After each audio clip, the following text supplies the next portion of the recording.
आशा Bharat news आज आया हुआ है ऐसी शख्सियत के पास जो पेशे से वकील है। आइए हम जानते हैं कि इनकी जुबानी ये समाज को ये किस तरीके से देखते हैं। मैं एक वकील के साथ साथ पहले तो एक सामाजिक प्राणी होने के साथ साथ हमने जो है अपनी जीवन का 40 साल सामाजिक सेवा के लिए गुजारा है, किया है। और पूर्व में हम जो है कम्युनिस्ट पार्टी से जुड़े रहे और 1999 से लेकर अब तक हमने पीपुल्स फ्रंट ऑफ इंडिया एक राष्ट्रीय स्तर पर राजनीतिक पार्टी बनाकर उसके संयोजक के रूप में हमने काम किया। और बीच में नेशनल फ्रंट ऑफ इंडिया जो 7 छोटी छोटी पार्टियों के संयोजक के रूप में रहे और करंट अफेयर्स लॉ टाइम्स के चीफ एडिटर हैं।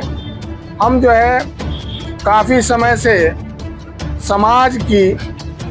दुखती हुई रग पे हाथ रखने का प्रयास किया, मगर इस तरह से आज समाज में भ्रष्टाचार और असामाजिक तत्वों का बोलबाला है कि ऐसे हालात में अगर कोई भी शरीफ आदमी,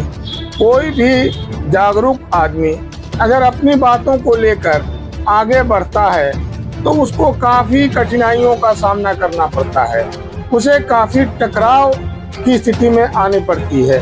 अभी हाल में जो पूर्व में पुलवामा का घटना घटी या आज पहलगाम का जो घटना घटी, अगर ये जो घटना घटी और घटना घटने का क्या कारण रहा और इसमें कौन सी कमियां रही, इन सारी चीज़ों पर बहुत सारे विद्वानों ने, बहुत सारी सामाजिक कार्यकर्ताओं ने, नेताओं ने, अधिवक्ताओं ने अपनी मंतव्य रखा है। एक व्यक्तिगत तौर पर मेरा भी अपना एक चिंतन है कि हमने पाया कि कोई भी ऑफेंस, कोई भी अपराध अगर घटित होता है तो घटित होते ही किसी पर आरोप और प्रत्यारोप का दौर जो शुरू होता है वो गलत है। क्योंकि पहले घटना घटित होने के बाद उसकी जो है एक तहकीकात होती है, एक इन्वेस्टिगेशन होता है और उसके बाद ये पता चलता है कि ये घटना किसने घटित किया। तो इस तरह से अगर पहलगाम की घटना घटी है और वो घटना किस तरह से घटी, क्या षड्यंत्र के कारण घटी है या पहले से कोई उसका जो है स्क्रिप्ट लिखा गया या हकीकत में परवाह कर रही है, और अगर हम उस धारे के साथ नहीं जाते हैं तो हमारा जीना मुश्किल हो जाएगा। तो ठीक अगर हम उसकी उल्टा विपरीत जाते हैं तो हमें जवाबदेही देनी पड़ती है। आज सच को सच कहने की आदत हट रही है और आज सच को सच कहने की जो आदत लोगों में हो जाए और अगर ये सबके अंदर उत्पन्न हो जाए कि सही आदमी जो किनारा कसी समाज से अख्तियार करता जा रहा है वो भी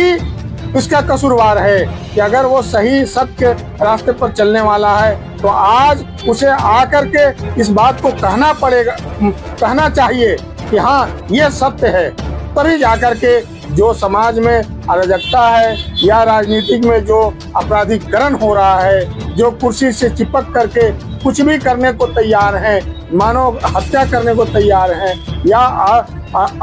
आर्थिक जो है रास्ते पर जाकर के उसे भ्रष्टाचार में लिप्त हो रहे हैं, तो ऐसी हालत में हम सबकी जिम्मेदारी बनती है कि हम अपने बच्चों को शिक्षित बनाएं, आगे बढ़ाएं और तभी जाकर के आने वाली समाज जो है, आने वाली पीढ़ी जो है हमारी इस भारत की धरोहर बनेगी। हम जाति के नाम पर, धर्म के नाम पर जो समाज हमारी बटी हुई है, हम इन सारी चीज़ों से ऊपर उठ करके हम इंसानियत, मानवता और सत्य के रास्ते पर चले, तभी जाकर के हमारा और समाज का और देश का उत्थान होगा। धन्यवाद।